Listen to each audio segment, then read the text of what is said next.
السلام عليكم ورحمة الله وبركاته. أهلا بحضراتكم متابعينا الكرام بفيديو جديد على قناتكم مكة سبورت. بإذن الله في فيديو النهارده هنتعرف على موعد مباراة الأهلي وبيراميدز في الدوري المصري بعد ما تعادل النادي الأهلي في آخر مباراة له أمام الجونة في الجولة التاسعة من الدوري المصري 1-1.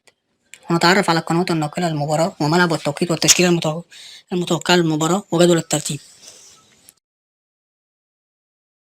وفي البداية نصلي على النبي أشرف الخلق أجمعين سيدنا محمد عليه الصلاة والسلام. ولو عجبك الفيديو يا ريت تدعمنا بلايك والاشتراك في القناة ليوصلك كل جديد إن شاء الله. وإليكم التفاصيل الآن. يستضيف نادي الأهلي نادي بيراميدز في الدوري المصري في الجولة العاشرة على ملعب القاهرة الدولي، وسوف تقام المباراة يوم الأحد 26/1/2025 من شهر يناير، وسوف تنطلق صفارة المباراة الساعة 6 مساء بتوقيت تونس والمغرب والجزائر، والساعة 7 مساء بتوقيت مصر وليبيا والسودان، والساعة 8 مساء بتوقيت السعودية وقطر والعراق وسوريا وفلسطين واليمن والكويت والأردن، والساعة 9 مساء بتوقيت الإمارات وعمان.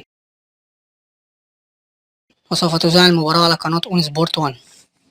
وتأتي التشكيلة المتوقعة للأهلي: حراسة المرمى محمد الشناوي، خط الدفاع عمر كمال، رامي ربيعة، ياسر إبراهيم، محمد هاني، خط الوسط أكرم توفيق، مروان عطية، عمر الساعي، خط الهجوم كريم الدبيس، حسين الشحات، إمام عاشور.